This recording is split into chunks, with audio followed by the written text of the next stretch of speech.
Hello dear students, स्वागत है आपका आईआर स्टडी चैनल के इस प्लेटफॉर्म पे। आज हमारा जो वीडियो रहने वाला है, जो हमारी क्लास रहेगी, वो नदियों के महत्वपूर्ण 50 प्रश्नों पे रहेगी। आपने थंबनेल देखा होगा। और आज हमारे ये 5वीं क्लास है। इससे पहले हमने 4 क्लास ली है। हम यानी सीक्वेंस से चल रहे हैं, लाइन से चल रहे हैं।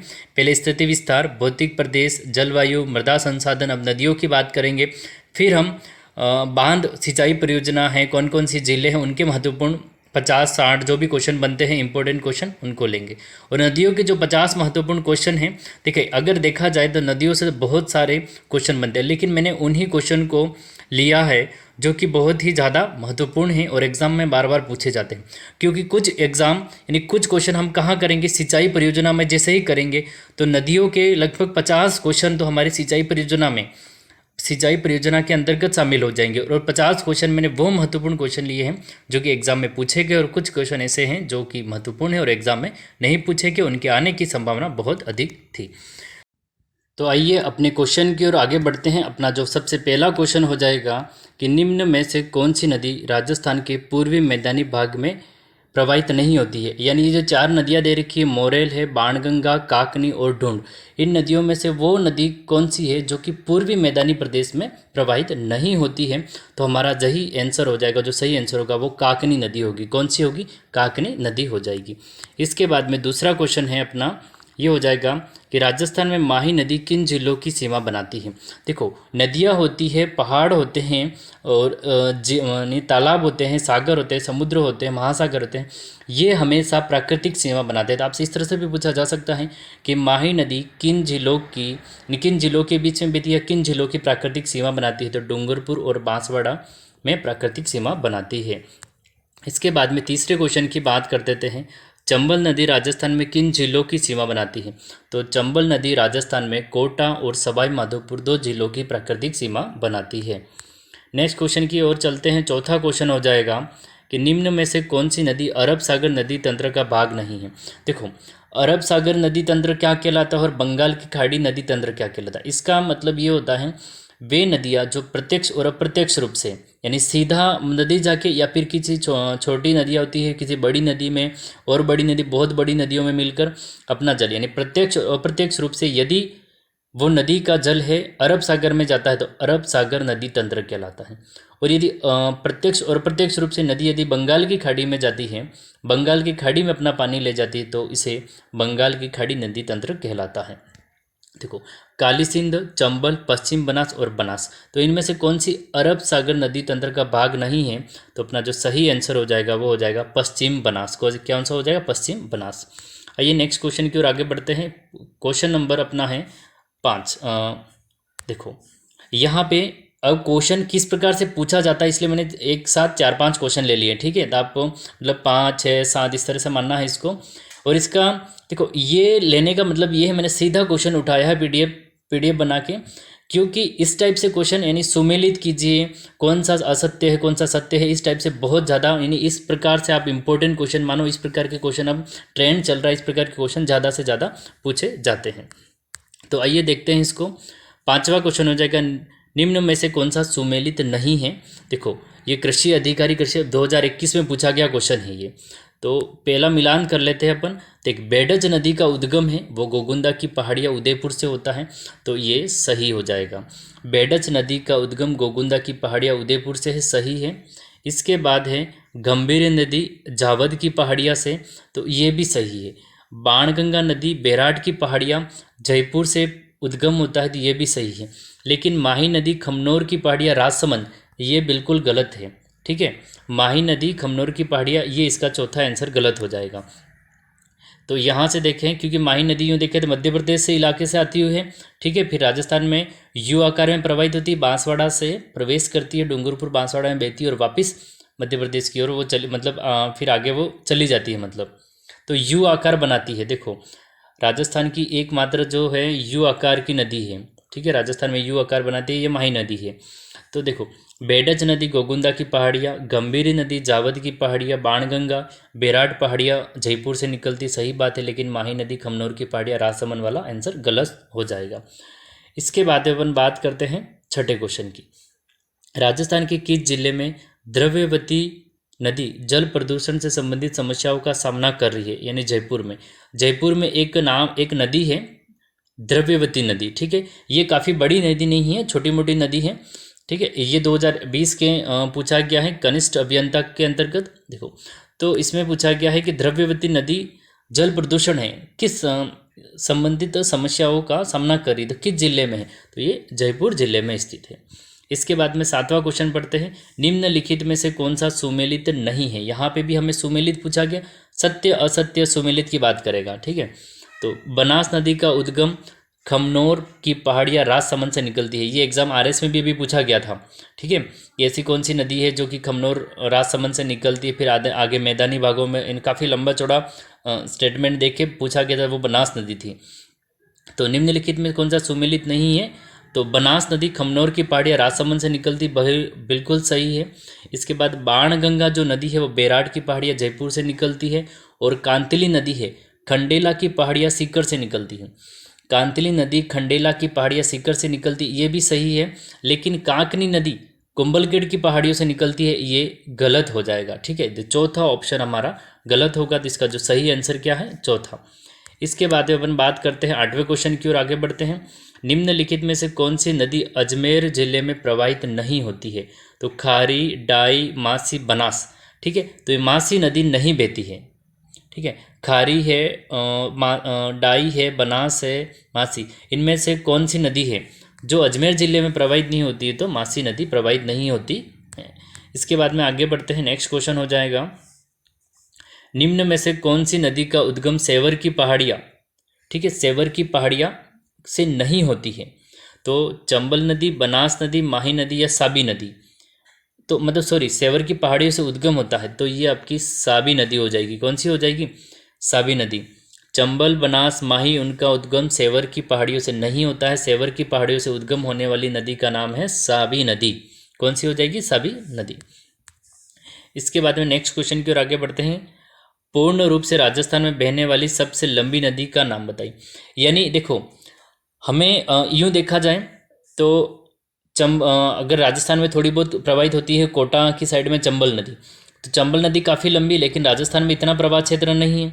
इसके बाद माही नदी की बात करें, माही नदी भी लंबी है, लेकिन पूर्ण रूप से हमें पूछा गया है पूर्ण रूप से, यानी ऐसी कौन सी नदी है जो राजस्थान में सबसे ज़्यादा लंबी बहती है, तो वो हो जाएगा आपका बनास नदी। कौन से हो जाएगा, बनास नदी होगी। ये चीज़ याद रखना, बनास नदी पूर्ण रूप से राजस्थान में बहने वाली सबसे लंबी नदी है, तो अपना सही आंसर है बनास नदी।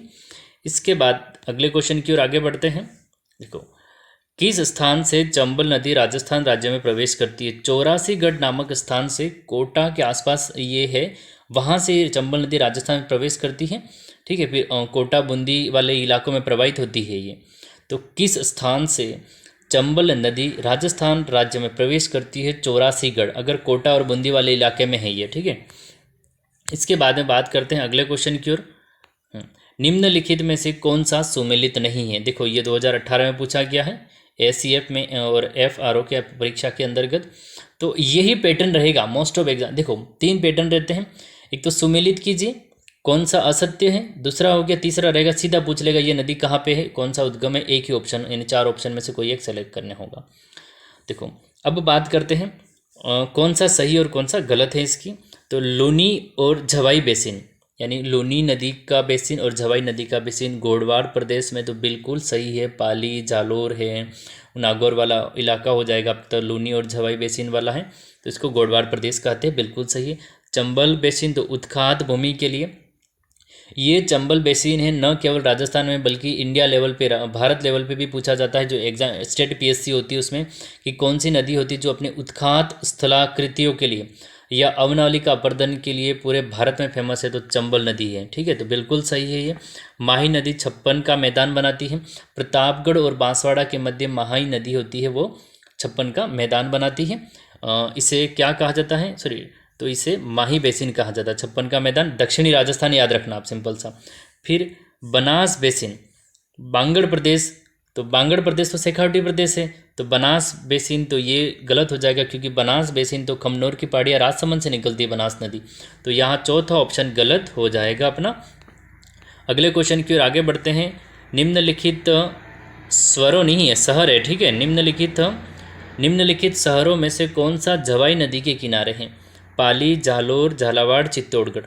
यानी निम्न में से कौन सा सिटी है, कौन सी सिटी है जो जवाई नदी के किनारे है? तो पाली, जो सही आंसर हो जाएगा वो पाली होगी। पाली जवाई नदी के किनारे स्थित है। इसके बाद बात करते हैं, बेडच नदी का उद्गम स्थल है गोगुंदा की पहाड़ियाँ उदयपुर से। ये हमने पहले भी देख लिया था। बेडच नदी का उद्गम स्थल गोगुंदा की पहाड़ियाँ उदयपुर से होता है।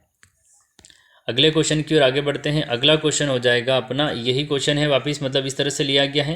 देखो 2019 में जो क्वेश्चन पूछे गए हैं 2021 तक के क्वेश्चन यहाँ मैं लाया हूँ। देखो, बनास नदी का उद्गम खमनोर की पहाड़ियाँ राजसमंद से। तो बिल्कुल सही है। देखो ये एग्ज़ाम, ये मतलब अभी एग्ज़ाम क्या है कि वही क्वेश्चन वापस उठा दे, इसमें कुछ केवल चौथा ऑप्शन चेंज किया। देखना इस क्वेश्चन को एक ध्यान से। बनास नदी खमनोर की पहाड़ियाँ राजसमंद से, बिल्कुल सही है। बाणगंगा नदी बेराट की पहाड़ियाँ जयपुर से निकलती, बिल्कुल सही है। कांतली नदी खंडेला की पहाड़ियाँ सीकर से निकलती है। कांतली नदी खंडेला की पहाड़ियाँ सीकर से निकलती, बिल्कुल सही है। लेकिन यहाँ चौथा ऑप्शन चेंज कर दिया, काकनी नदी तारागढ़ की पहाड़ियाँ।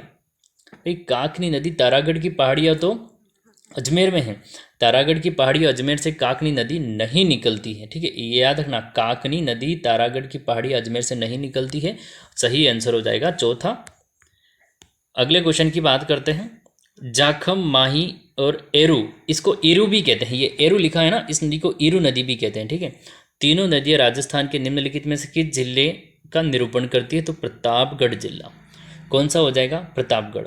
देखो यहाँ पे यदि जाखम नहीं होता और माही और ईरू होता तो तो बांसवाड़ा हो जाता ऑप्शन, ठीक है। देखो यदि यहाँ पे जाखम, माही, ईरू तीनों नदियाँ दे रखी, एरू भी कहते हैं ईरू भी कहते हैं, तो प्रतापगढ़ सही आंसर है। लेकिन यदि जाखम को हटा दिया जाए तो माही और ईरू की बात कर लेंगे तो वो बांसवाड़ा आंसर हो जाएगा। इसके बाद में अगले क्वेश्चन की बात करते हैं। यही नदियाँ और उद्गम स्थल हो गया। देखो लूनी नदी नाग पहाड़, आपकी जो नाग पहाड़ है, अजमेर की जो नाग पहाड़ियाँ हैं वहाँ से लूनी नदी का उद्गम स्थल है, तो बिल्कुल सही आंसर है। बेडच नदी अभी हमने पढ़ा गोगुंदा की पहाड़ियाँ। देखो नाग पहाड़ियाँ या मेरवाड़ा की पहाड़ियाँ अजमेर ज़िले में है, तो नाग पहाड़ियाँ अजमेर जिले से लूनी नदी निकलती है।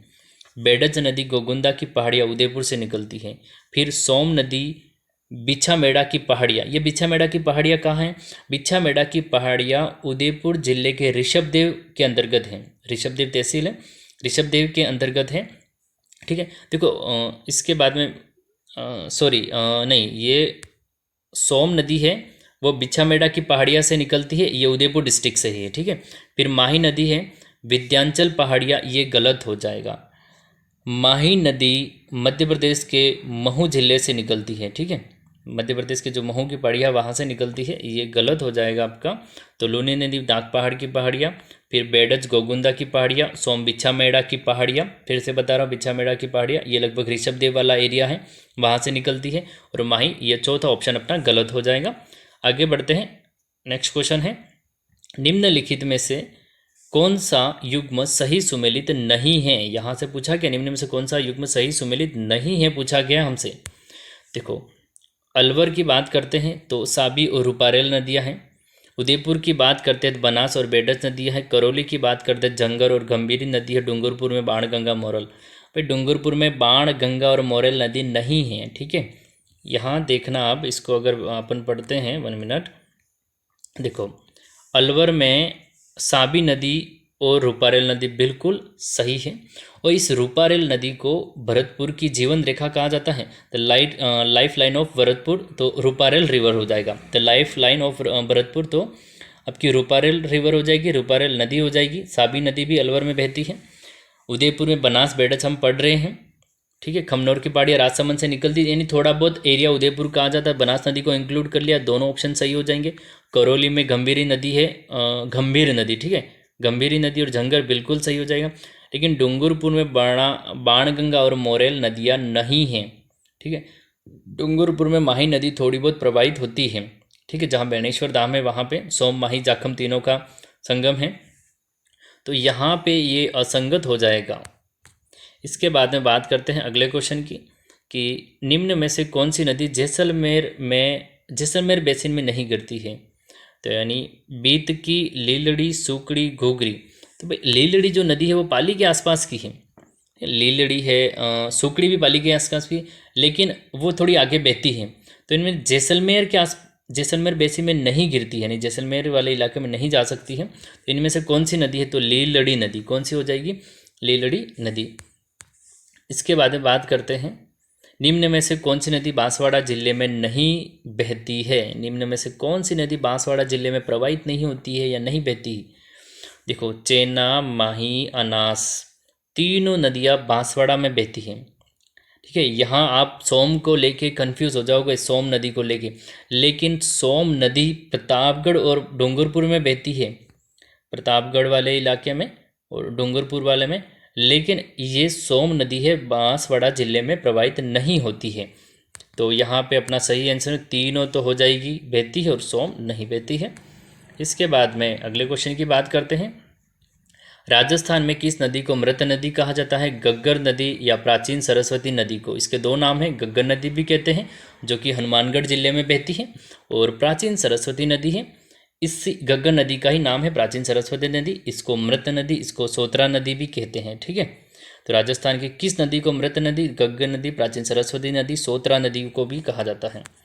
इसके बाद में अगले क्वेश्चन की बात करते हैं, शेखावटी प्रदेश में कौन से जिले में कोई भी नदी नहीं पाई जाती? यानी शेखावटी प्रदेश का ऐसा कौन सा जिला है जहां कोई भी नदी नहीं है?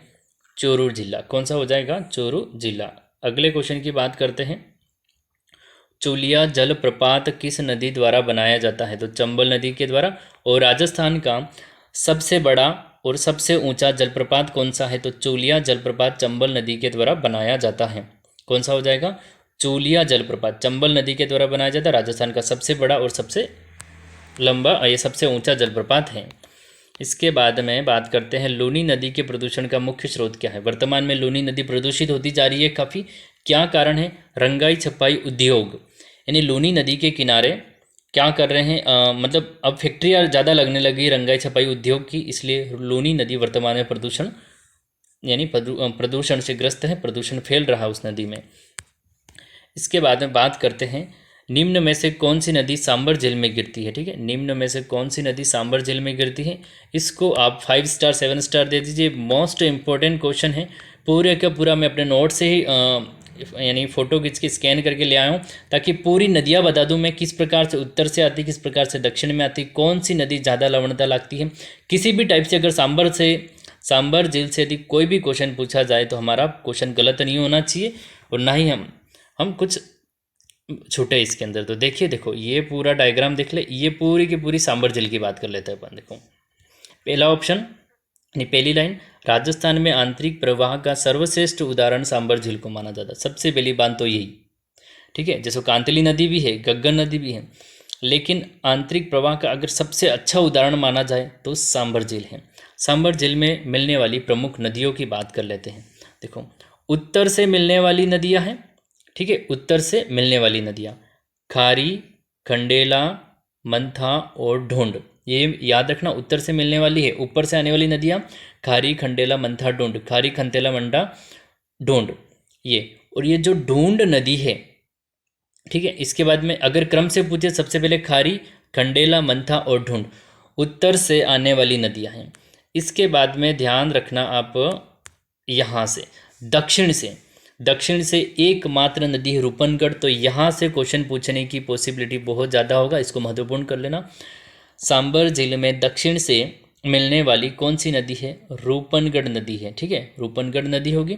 यदि उत्तर से पूछे तो खारी, खंडेला, मंथा और ढूंढ, ये सांबर झील में सर्वाधिक लवणता लाती है ये झीलियाँ, और ये ऊपर से आने वाली नदियाँ, यानी उत्तर से और दक्षिण से रूपनगढ़ नदी हो जाएगी।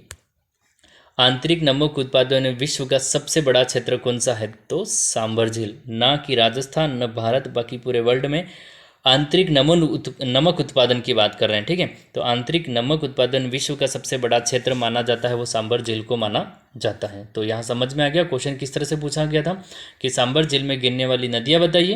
तो मैंने समझने, झील में गिरती है निम्न में से कौन सी नदी? तो सारी नदियाँ बता दी, खारी, खंडेला, मंथा, ढूंढ उत्तर से मिलती है, इसके बाद दक्षिण से रूपनगढ़ नदी मिलती है। अगले क्वेश्चन की ओर आगे बढ़ते हैं, निम्न में से कौन सा त्रिवेणी संगम सुमेलित है? यहाँ से मैंने राजस्थान में जो चारों चार त्रिवेणी संगम होते हैं, त्रिवेणी संगम का मतलब होता है तीन नदियों का एक स्थान पर मिलना। तीन नदियों का एक साथ एक स्थान पर मिलना, जहाँ उसे त्रिवेणी संगम कहा जाता है। और राजस्थान के 3 से 4 जितने भी त्रिवेणी संगम थे उनको मैंने लिखा है। देखो यहाँ पे, यानी ये पीडीएफ यहाँ लाने का मतलब ये था इस फोटो को, ताकि कोई भी त्रिवेणी संगम पूछे हमसे, क्वेश्चन गलत नहीं होना चाहिए। बात कर लेते हैं राज्य के त्रिवेणी संगम। संगम स्थल, नदियों के नाम और जिला, यानी किस जिले में कौन से त्रिवेणी संगम, डिस्ट्रिक्ट पूछ सकता है, नदियों के नाम पूछ सकता है और किस स्थान में मिलती है वो पूछ सकता है हमसे। सबसे पहले बेणेश्वर, सोम माही जाखम। सोम माही जाखम 3 नदियों का संगम डूंगरपुर जिले में होता है, तो कौन सा स्थान है, बेणेश्वर स्थान। कौन सा कहा जाता है, बेणेश्वर स्थान कहा जाता है। ठीक है, यहाँ बेणेश्वर का मेला भी पड़ता है, जिसे आदिवासियों का कुंभ कहा जाता है, दक्षिणी राजस्थान का कुंभ कहा जाता है। दक्षिणी राजस्थान का सबसे बड़ा मेला पड़ता है बेणेश्वर में। तो सोम माही जाखम 3 नदियाँ होती है, डूंगरपुर डिस्ट्रिक्ट याद रखना। दूसरे की बात कर लेते हैं, तो बनास, देखो बीबीएम मैंने ट्रिक बनाई है बीबीएम की, बनास, बेडच और मैनाल। बनास, बेडच और मैनाल बीबीएम कहाँ पे मिलती है, भीलवाड़ा डिस्ट्रिक्ट में। कौन से, बिगोद एवं मांडलगढ़ के बीच में। बिगोद एवं मांडलगढ़ के बीच में बनास, बेडच और मैनाल 3 नदियाँ मिलती है। जिला पूछे तो भीलवाड़ा स्थान पूछे तो बिगोद एवं मांडलगढ़ के बीच में। ट्रिक है बीबीएम। इसके बाद में हम तीसरे की बात करते हैं, रामेश्वर घाट, यानी बीसीसी। कौन सी हो जाएगी, बीसीसी की बात करते हैं। Banas, Chambal, ship. Banas, Chambal, ship BCC नदियाँ हैं सवाई माधोपुर में। कहाँ पे, यानी जो बनास और शिप नदी है वो चंबल नदी में मिल जाती है, कहाँ पे, सवाई माधोपुर में। तो त्रिवेणी संगम बनास, चंबल, शिप बीसीसी सवाई माधोपुर में मिलती है। त्रिवेणी संगम सवाई माधोपुर में। स्थान पूछे तो रामेश्वर घाट कहलाता है। क्या कहलाता है, रामेश्वर घाट। इसके बाद में चौथा त्रिवेणी संगम देखें, बीडीके यानी बनास डाई खारी। बनास डाई खारी टोंक जिले में मिलती है। कहाँ पे पूछे तो राजमहल नामक स्थान। बनास डाई खारी टोंक जिला और राजमहल नामक स्थान। तो ये चारों हमने त्रिवेणी संगम देख लिए, बेणेश्वर, बिगोद मांडलगढ़ के वाला, रामेश्वर घाट और राजमहल। एक डूंगरपुर में है तो एक भीलवाड़ा में, एक सवाई माधोपुर में, एक टोंक में है। अगले क्वेश्चन की बात करते हैं कि बाणगंगा नदी के अन्य नाम क्या है। बाणगंगा नदी के जितने भी नाम हैं मैंने सारे के सारे नाम लिख लिए हैं। ठीक है, यहाँ पे ABCD 4 ऑप्शन देने से कोई मतलब नहीं था, ताकि ये पूरा टॉपिक ही कवर कर लेंगे। देखो बाणगंगा नदी अर्जुन की गंगा कहलाती है। देखो बाणगंगा नदी कहाँ से निकलती है वो हम कब 2-3 बार हमने पढ़ लिया है। ठीक है, देखो बाणगंगा नदी अर्जुन की गंगा नदी, ताला नदी कहलाती है, खंडित नदी और रोंडित नदी, ये इसके नाम हैं। लेकिन देखो अर्जुन की गंगा, रोंडित नदी, ये 2 नाम सर्वाधिक बार, कई बार एग्जाम में ज़्यादा पूछे गए हैं, तो इन दोनों को नाम को याद रखना।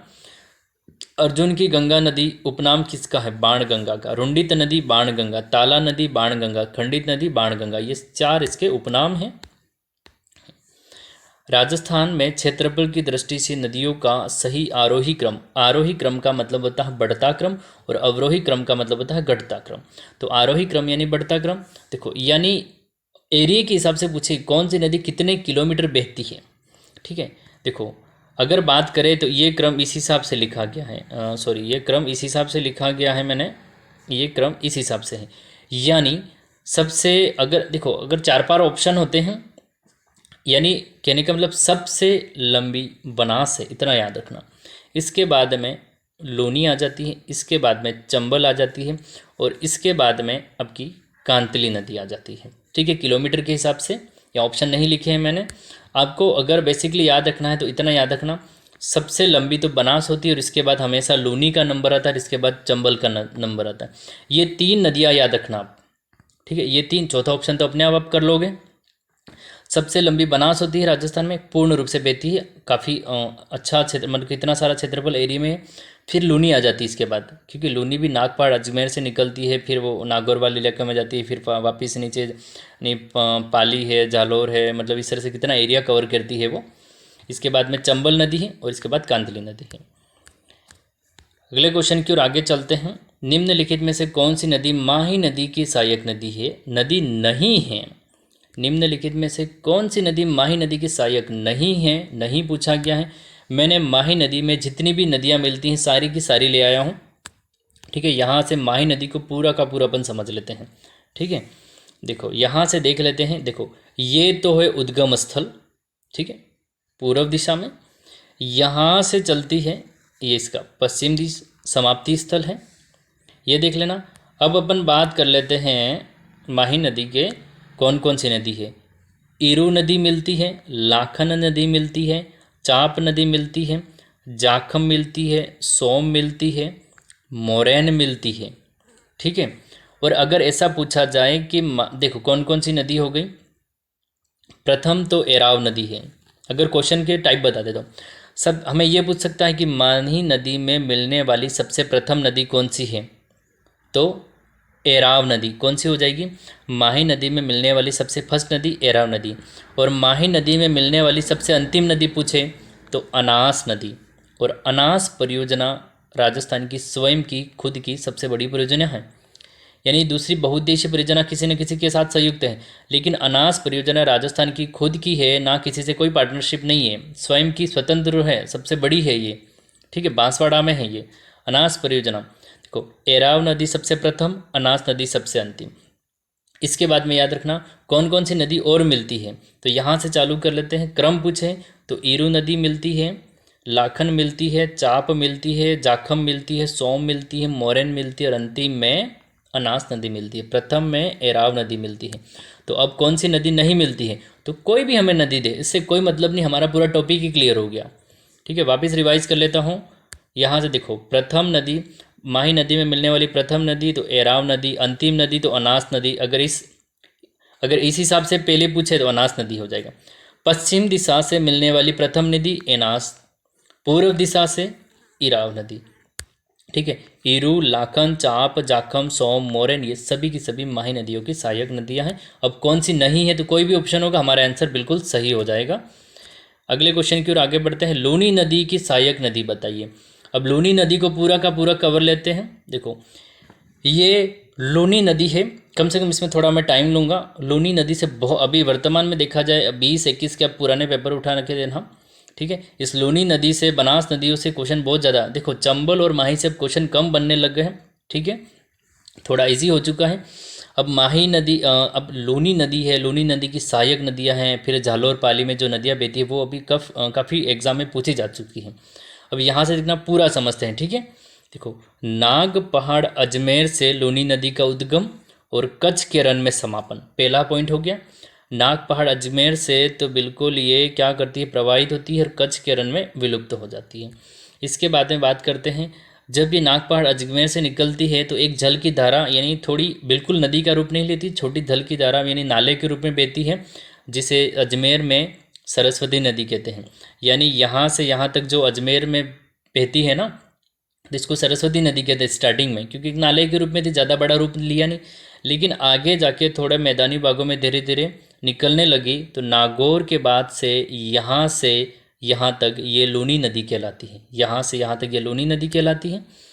अब देखना, देखो क्या क्या चीज़ें हैं।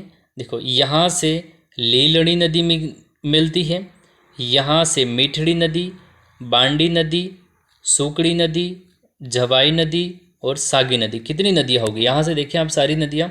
लीलड़ी नदी मिलती है, मीठड़ी मिलती है, बांडी मिलती है, सूकड़ी मिलती है, झवाई मिलती है और सागी, इतनी नदियाँ हैं जो मिलती हैं। और यहाँ से जोजरी नदी, ठीक है, पोंडलू ग्राम नागौर से एक जोजरी नदी मिलती है, नागौर से फिर जोधपुर होती हुई जोधपुर के पास वाले इलाके में ये लूनी नदी में मिल जाती है। ये एकमात्र मतलब उस दिशा से आ रही है, किस नागौर से ऊपरी भाग से आ रही, बाकी सारी नदियाँ इस दिशा से जा रही है। नदियों को याद कर लेना, लीलड़ी नदी, मीठड़ी, बांडी, फिर सूकड़ी, सागी, ठीक है, झवाई, जोजरी, ये सभी के सभी लूनी नदी के सहायक है। इस नागौर से निकलने वाली एकमात्र नदी जोजरी है। नागौर से निकलने वाली एकमात्र नदी कौन सी हो जाएगी आपकी, तो ये हो जाएगी आपकी 1 मिनट है ना, नागौर से निकलने वाली एकमात्र आपकी जोजरी नदी हो जाएगी। इसके बाद में देखो सोजत पाली से निकलती लीलड़ी, पाली से मिठड़ी निकलती है, फिर हेमावास पाली से बांडी नदी निकलती है, देसुरी पाली से सूकड़ी नदी और गोरिया गांव पाली से जवाई नदी निकलती है। सारे बांध भी बताए रखे हैं मैंने। देखो बांडी नदी पे हेमावास बांध है, सूकड़ी नदी पे बांकली बांध है, झवाई नदी पे झवाई बांध है, तो सारे बांध भी बता रखे हैं। इसके बाद में देखना यहाँ बाड़मेर में इस लूनी नदी के किनारे मल्लीनाथ पशु मेला भरता है तिलवाड़ा। बाड़मेर की एक तहसील है तिलवाड़ा, उस तिलवाड़ा के अंतर्गत, ठीक है, तिलवाड़ा के अंतर्गत मल्लीनाथ पशु मेला पड़ता है। राजस्थान का सबसे प्राचीन पशु मेला माना जाता है ये, और कच्छ के रण में विलुप्त हो जाती है। इस प्रकार हमने लूनी नदी को पूरा का पूरा कवर कर लिया। अब इसको अच्छे से और भी देख सकते हो। नाग पहाड़ अजमेर से निकलती है, ठीक है, कहाँ से निकलती है? नाग पहाड़ अजमेर से निकलती है। कच्छ के रण में विलुप्त नागौर से निकलने वाली जोजरी नदी, जो कि लूनी नदी जोधपुर वाले में निकलती है। लूनी नदी के किनारे मल्लीनाथ पशु मेला तिलवाड़ा में बढ़ता है। राजस्थान का सबसे प्राचीन पशु मेला माना जाता है। इसके बाद में यहाँ से अजमेर से स्टार्टिंग कुछ किलोमीटर तक ये एक नाले के रूप में, छोटी नदी के रूप में होती है, इसलिए इसको सरस्वती नदी या सरस्वती नदी कहा गया। इसके बाद नागौर में जैसे ही प्रवेश करती है तो क्या कहा गया? लूनी नदी इसका नाम रख दिया। नागौर, पाली, जोधपुर, बाड़मेर और झालोर इतने जिलों में प्रवाहित होती है। कौन कौन से बांध है, कौन कौन सी सहायक नदी है, सारी लूनी नदी से जितने भी पॉइंट थे सारे के सारे इस फोटो में कवर कर लिए, ठीक है। इससे बाहर कोई क्वेश्चन लूनी नदी से नहीं बन सकता है आपका। अगले क्वेश्चन की ओर आगे बढ़ते हैं। अगला क्वेश्चन हो जाएगा, आहू परवन नदियाँ किसकी सहायक नदियाँ हैं? आहू एवं परवन नदियाँ किसकी सहायक नदियाँ? तो काली सिंध नदी को, इसको इंपॉर्टेंट क्वेश्चन कर लेना, ये एग्जाम में कई बार पूछा गया है, ठीक है, तो याद रखना। आहू एवं परवन नदियाँ काली सिंध नदी की सहायक नदियाँ हैं। आगे चलते हैं। नदियाँ समुद्र में मिलती है। मोस्ट ऑफ नदियाँ क्या करती? समुद्र में अपना जल ले जाती हैं। लेकिन कुछ नदियाँ किसी भी समुद्र में नहीं मिलती। और भारत में कुछ ऐसी नदियाँ कौन से राज्य में हैं? पूरे भारत में बात करें तो ऐसी नदियाँ केवल राजस्थान राज्य में ही हैं, जिसे आंतरिक प्रवाह की नदियाँ कहते हैं, जो कि गायब हो जाती है, ठीक है। थोड़ी बहुत चलती है 15-20 किलोमीटर, 50 किलोमीटर तक, इसके बाद कहाँ गायब हो जाती पता नहीं, फिर कुछ आगे निकलती, इसके बाद फिर विलुप्त हो जाती है, जिन्हें आंतरिक प्रवाह की नहीं। आंतरिक प्रवाह प्रणाली, अगर इंडिया लेवल से कोई क्वेश्चन पूछा जाए, इंडियन स्टेट पीएससी में है, अगर किसी में पूछा जाए, इंडियन ज्योग्राफी में सॉरी, तो आंतरिक प्रवाह प्रणाली केवल और केवल राजस्थान राज्य में होती है, याद रखना, ठीक है। तो सही आंसर हो जाएगा राजस्थान। इसके बाद में बात करते हैं, निम्न में से वह कौन सी नदी है जिसका उल्लेख ऋग्वेद में मिलता है? तो प्राचीन सरस्वती नदी या गग्गर नदी, कौन सा हो जाएगा? निम्न में से कौन सी नदी है जिसका उल्लेख ऋग्वेद में मिलता है? तो प्राचीन सरस्वती नदी, मृत नदी, सोत्रा नदी या गग्गर नदी, जो कि हनुमानगढ़ जिले में बहती है। इसके बाद में अजमेर की आना सागर झील में किस नदी का पानी आता है? बांडी नदी का।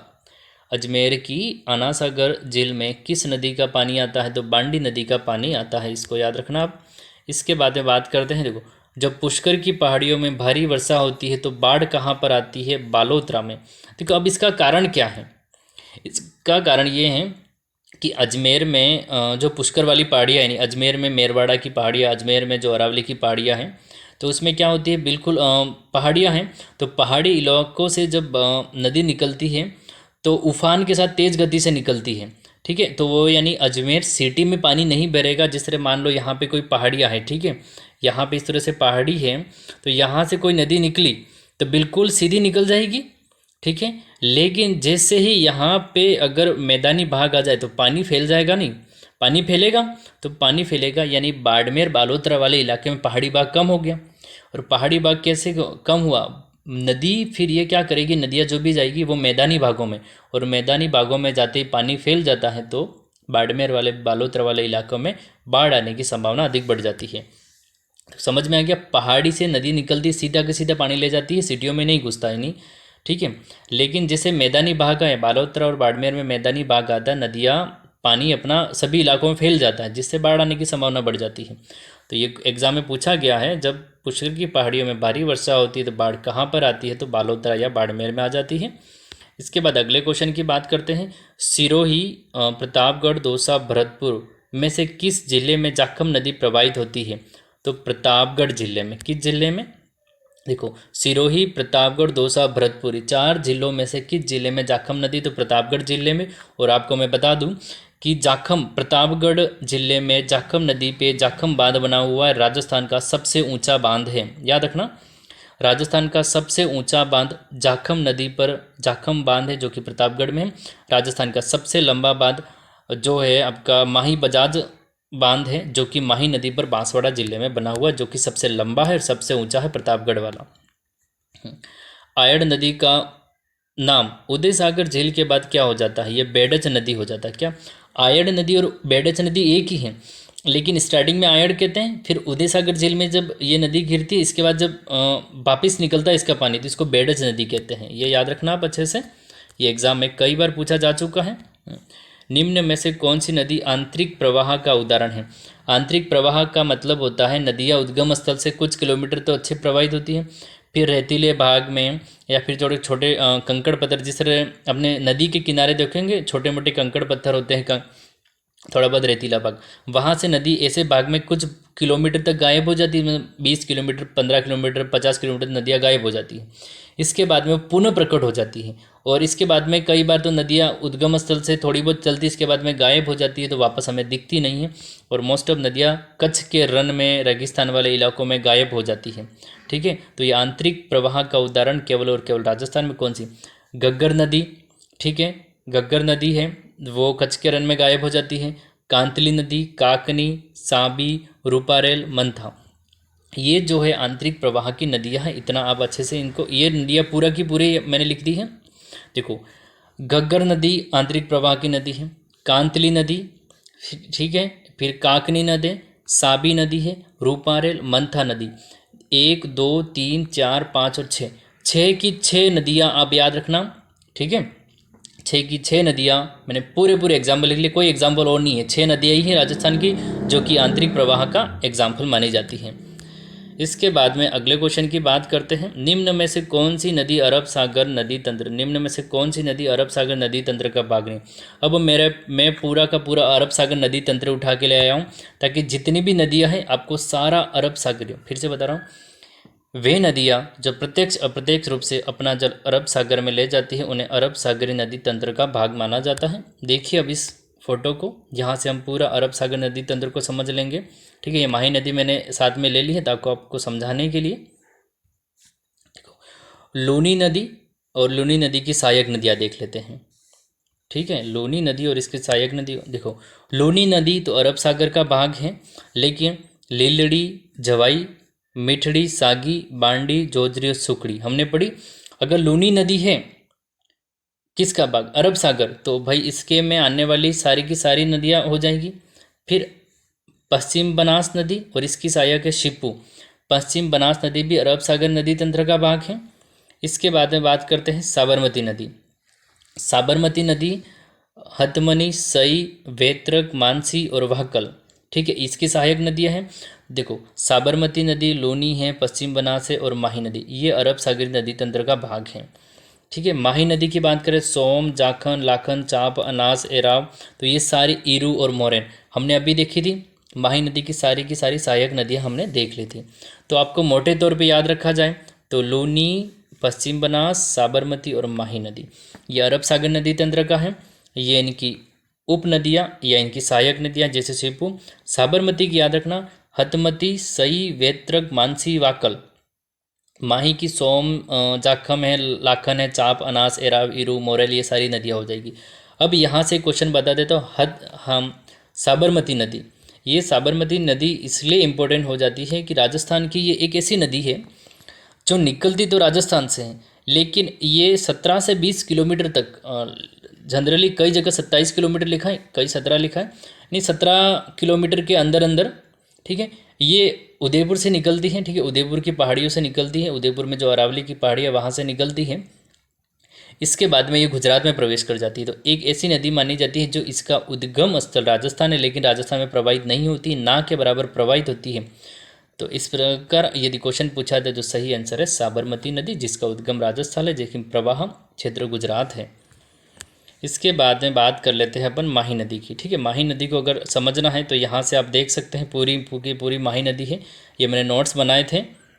देखो, महद झील, जो विंध्याचल की पहाड़ियाँ, धार मध्य प्रदेश, महद झील से निकलती माही नदी। ठीक है, तो इसके बाद में देखना, खादू गांव बांसवाड़ा में कर्क रेखा को पार करते राजस्थान में प्रवेश करती है। खंबात की खाड़ी में इसका जो आपका खंबात की खाड़ी में ले जाती है अपना जल।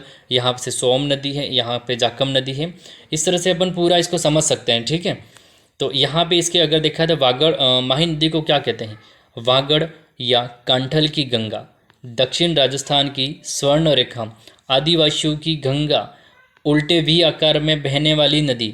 मतलब इस तरह से बहती है, देखो उल्टा वी बन रहा है, ठीक है, ये उल्टा वी आकार या उल्टे यू आकार में बहने वाली नदियाँ हैं। तो ये माही नदी के अन्य नाम थे। आइए अगले क्वेश्चन की ओर आगे बढ़ते हैं। अगला क्वेश्चन हो जाएगा, निम्न में से कौन सी नदी अपना जल बंगाल की खाड़ी में ले जाती। अब मैंने सारी की सारी नदियाँ बंगाल की खाड़ी वाली ले आया हूँ, ठीक है। यहाँ देखिए, देखो परिभाषा देख लेते हैं। वे नदियाँ जो प्रत्यक्ष अप्रत्यक्ष रूप से अपना जल बंगाल की खाड़ी में ले जाती, बंगाल खाड़ी नदी तंत्र कहलाती है। बंगाल की खाड़ी की नदियाँ डेल्टा का निर्माण करती हैं। क्या करती है? डेल्टा। और जो अरब सागर है वो एस्चुरी या ज्वार नद मुख का निर्माण करती है। जो इंडियन ज्योग्राफी है, इंडियन ज्योग्राफी में डेल्टा और ज्वार नद मुख जो चीज़ें, बंगाल की खाड़ी वाली नदियाँ डेल्टा का निर्माण करती है, अरब सागर वाली एस्चुरी या ज्वार नदमुख का निर्माण करते हैं। ये एग्ज़ाम पूछा जा चुका, मतलब ये कई एग्ज़ाम में पूछा गया है डेल्टा और एस्चुरी से। यहाँ से हम सीधा अपने नदियों पे आ जाते हैं। अगर राजस्थान में कुल अपवाह क्षेत्र का पूछे तो 24% रखता है, इतना ही बता देना, ठीक है। राजस्थान के कुल अपवाह तंत्र का 24% नदी तंत्र बंगाल की खाड़ी नदी तंत्र है। हमें पढ़ना है नदियों के बारे में।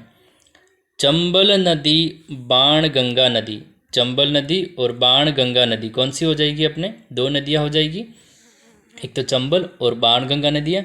मुख्य रूप से चंबल बाण गंगा याद रखना, जो कि बंगाल की खाड़ी है। अब ये इनकी देखो, बनास, बामनी, कुराल, शीप, पार्वती, काली सिंध किसकी सहायक नदियाँ हैं? तो ये चंबल की सहायक नदियाँ हैं। कौन कौन सी हो जाएगी आपके लिए? देखो एक बार इसको और रिपीट कर लेते हैं, सारी नदियों को अपन पढ़ लेते हैं। एक तो बनास नदी है, बामनी है, कुराल है, शीप है, पार्वती, काली सिंध, ये नदियाँ चंबल नदी की सहायक नदी है। अब इनकी भी सहायक नदी की बात कर रहे हैं तो बनास नदी की है। बनास नदी की कौन कौन सी सहायक नदी है? बनास नदी की बेडज, मेनाल, कोठारी, मासी, मोरेल और खारी। ये आप अच्छे से याद रखना। चंबल नदी से न पूछ के बनास नदियों की उप नदियाँ, सहायक नदियाँ कई बार एग्जाम में पूछा गया है। तो बनास, बेडज, मेनाल, देखो बनास की है बेडज, मेनाल, कोठारी, खारी, मोरेल और मासी, ये नदियाँ बनास नदी की सहायक नदी हैं। इसके बाद बामणी नदी तो चंबल की हो जाएगी। कुराल नदी की मेज नदी, ये इतना ज़्यादा नहीं पूछा गया है। अब यहाँ से पूछा जाता है क्वेश्चन। देखो क्वेश्चन की ट्रेंडिंग बता देता हूँ। एक तो बनास नदी को उठाएगा, इसकी सहायक नदियाँ, और काली सिंध और इसकी सहायक नदियाँ। काली सिंध की अभी हमने पढ़ा, आहू और परवन किसकी सहायक नदियाँ? काली सिंध की। मोरेल, खारी, कोठारी नदियाँ किसकी सहायक नदी हैं? तो किसकी है? बनास नदी की हो जाएगी, ठीक है। इसके बाद में है बाणगंगा नदी, तो कहाँ जाती है? बंगाल की खाड़ी में। अगला क्वेश्चन की ओर आगे चलते हैं। निम्न में से किस नदी को दक्षिण राजस्थान की स्वर्ण रेखा कहा जाता? अभी हमने पढ़ा था माही नदी को। निम्न में से किस नदी को दक्षिण राजस्थान की स्वर्ण रेखा कहा जाता है? तो माही नदी को दक्षिण राजस्थान की स्वर्ण रेखा कहा जाता है। उल्टे वी आकार में बहने वाली नदी भी कहा जाता है। इसके बाद में निम्न में से कौन सी नदी 56 का मैदान निर्मित करती है? बताएं। तो माही नदी होती है वो 56 का मैदान को निर्मित करती है दक्षिणी राजस्थान में।